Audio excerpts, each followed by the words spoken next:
देश में चुनावी माहौल के बीच सभी राजनीतिक पार्टियां अपना अपना वर्चस्व बढ़ाने में जुटी हुई हैं। अभी 5 राज्यों में विधानसभा चुनावों की रणभेरी बज चुकी है। इसके बाद 2024 में लोकसभा चुनाव के लिए सभी पार्टियां जमीन तैयार करने में कोई कोर कसर नहीं छोड़ना चाहती हैं।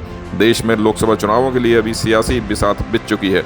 सत्ताधारी भाजपा जहां एनडीए के घटक दलों के साथ मिलकर चुनाव मैदान में उतरेगी, तो वहीं कांग्रेस और अन्य विपक्षी दल इंडिया गठबंधन के बैनर पे लोकसभा चुनाव में अपना दम दिखाएंगे। माना जा रहा है कि 5 राज्यों में हो रहे विधानसभा चुनाव लोकसभा चुनाव की तस्वीर तैयार करेंगे।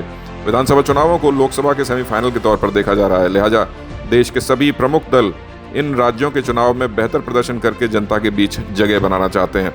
जहां समाजवादी पार्टी मध्य प्रदेश समेत दूसरे राज्यों से चुनावी मैदान में ताल ठोक रही है, तो वहीं बहुजन समाज पार्टी भी पीछे नहीं है। 5 राज्यों में बहुजन समाज पार्टी ने अपने उम्मीदवार उतारे हैं।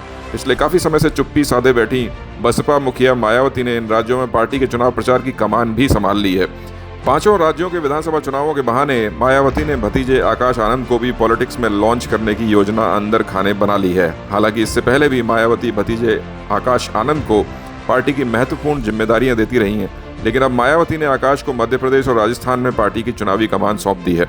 आकाश पहले से ही पार्टी के नेशनल कोऑर्डिनेटर की जिम्मेदारी संभाल रहे हैं। मायावती नवंबर में राजस्थान में करीब 8 रैलियों को संबोधित करेंगी। मध्य प्रदेश में भी बसपा सुप्रीमो के कई कार्यक्रम प्रस्तावित हैं। बसपा की ओर से जल्द ही रैलियों का विस्तृत कार्यक्रम भी जारी किया जाएगा। खबरों के अनुसार राजस्थान में बसपा सुप्रीमो मायावती 4 दिन 8 जनसभाओं को संबोधित करेंगी। 17, 18, 19 और 20 नवंबर को बसपा उम्मीदवारों के पक्ष में वे जनसभा को संबोधित करते हुए नजर आएंगी। बता दें कि बसपा सुप्रीमो ने राजस्थान और तेलंगाना में किसी भी दल का समर्थन लिए बिना चुनाव लड़ने का फैसला किया है। मध्य प्रदेश और छत्तीसगढ़ में बसपा ने गोंडवाना गणतंत्र पार्टी के साथ गठबंधन किया है। बसपा सुप्रीमो के भतीजे आकाश आनंद बीते 1 माह से मध्य प्रदेश और छत्तीसगढ़ में पार्टी का जनाधार बढ़ाने का प्रयास कर रहे हैं।